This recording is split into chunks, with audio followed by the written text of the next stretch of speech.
Assalamualaikum warahmatullahi wabarakatuh. Salam sejahtera, salam sehat untuk kita semua. Semoga juga teman-teman dalam keadaan baik saja bersama seluruh keluarga teman-teman.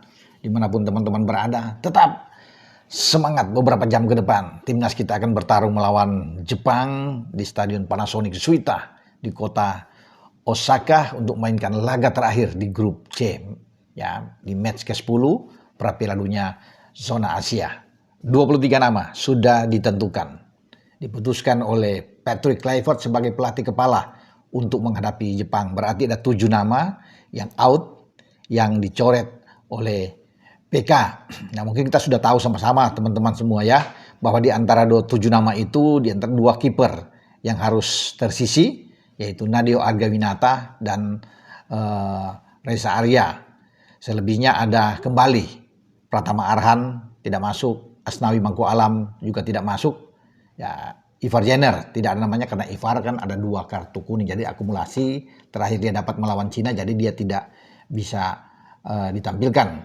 Nah, pemain lainnya yang tidak masuk adalah Rizky Ridho karena ada keluhan dari Rizky bermasalah di otot pahanya seperti di video saya sebelumnya, sehingga PK mengistirahatkan Rizky Ridho untuk tidak bisa bermain. Ini langkah yang bagus, menyimpan Rizky Ridho untuk pemulihan lebih baik, karena yang dibutuhkan adalah di Oktober nanti tentunya bagi Rizky Ridho.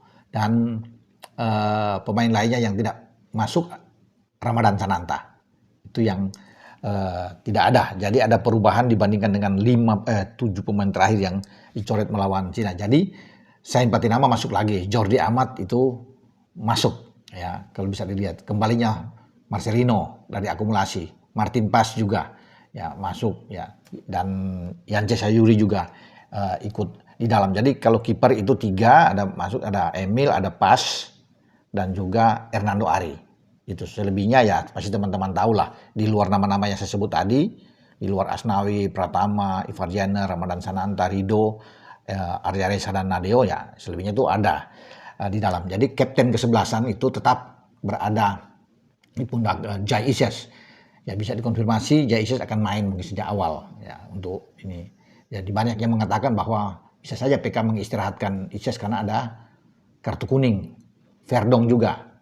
Ya, ini berbahaya kalau dapat kartu kuning, itu tidak akan bermain nantinya di putaran selanjutnya. Jadi bisa aja misalnya Jai main pertama, di babak kedua ditarik, atau Jai tidak bermain sama sekali, bisa aja itu urusan PK.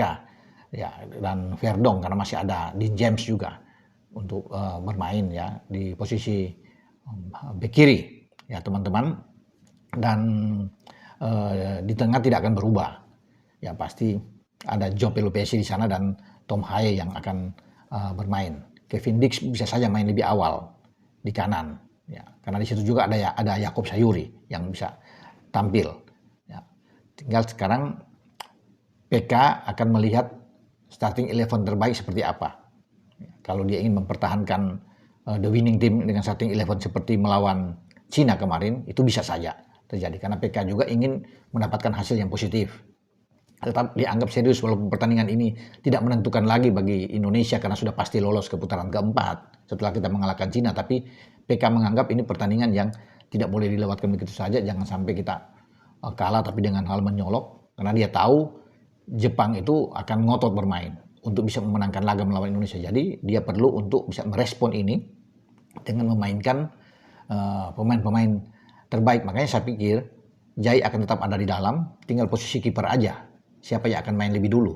Apakah Emil Audero atau kembalinya Martin Pas, dan Martin Pas akan bermain. Kalau di depan sudah pasti Ole Romeni akan bermain di sana. Nah, masalahnya kan tinggal di posisi di belakang Ole Romeni. Kalau bermain dengan 3-4-2-1 ya, apakah Egy dan kakak Ricky Kambuaya akan kembali ditampilkan, atau ada Marcelino yang akan menggeser posisi Egy di kanan.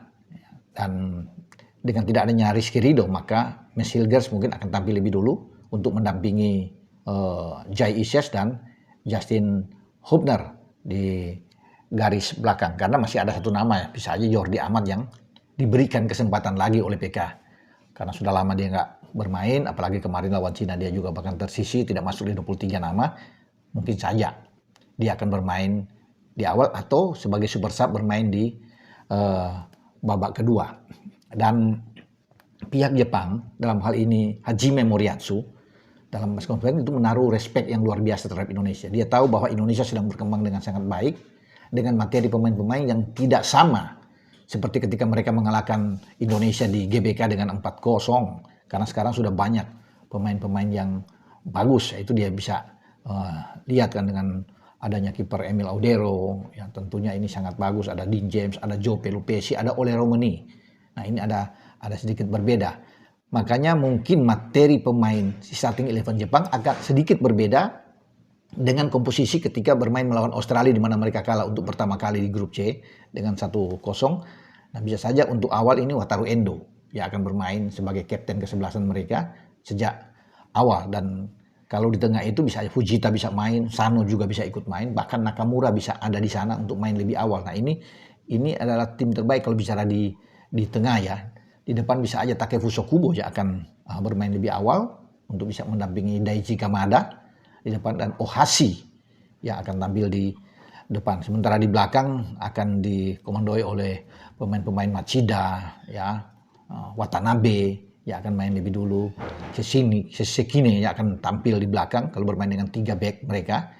Dan penjaga gawang kalau di Australia ada Tani, tapi bisa saja juga dengan Shion Suzuki, penjaga gawang utama yang bermain di Parma di seri A Italia akan dimainkan lebih awal. Dan ini bisa menjadi suatu hal yang ramai karena kita juga punya kiper seperti Emil Audero yang bermain yang kembali sekarang ke Como, dan dia bermain di Como, dan juga dengan Jay Ises, kapten kita yang juga menjadi kapten di klub dia Venezia, walaupun Venezia sekarang tergusur masuk kembali ke seri B, tetapi sebelumnya di seri A mereka sering ketemu dengan Shion Suzuki ya, antara dengan Jai ini.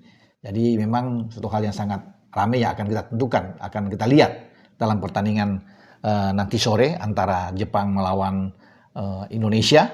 Dan di Stadion Suita ini sudah dibanjiri dengan supporter timnas kita yang luar biasa, yang mengagetkan kubu Jepang. Bahkan Federasi Sepak Bola Jepang juga sampai ini begitu terkejut dengan animo antusias dari supporter Indonesia, pendukung fanatik timnas kita yang berbondong-bondong datang ke Osaka untuk memberikan dukungan kepada Bang Jai dan kawan-kawan. Suatu pemandangan yang menarik, dan tentunya ini akan membuat suasana riuh gemuruh dengan dukungan dari supporter kita terhadap timnas kita. Semoga kita bisa mendapatkan hasil yang oke, hasil yang bagus sesuai dengan harapan Patrick Kluivert juga yang ingin timnya bermain lebih serius ya, menghadapi Jepang, karena dia tahu Jepang juga akan menganggap pertandingan ini pertandingan yang harus mereka bisa menangkan. Makanya kita tidak boleh bermain dengan biasa saja ya, harus fokus, konsentrasi penuh untuk menghadapi Jepang ya. Harus ada rasa optimis ya, percaya diri itu perlu, itu bukan oleh pasukan PK untuk menghadapi tim yang kuat seperti Jepang. Oke, dengan saya Bung Ropan bicara di sini. Ciao.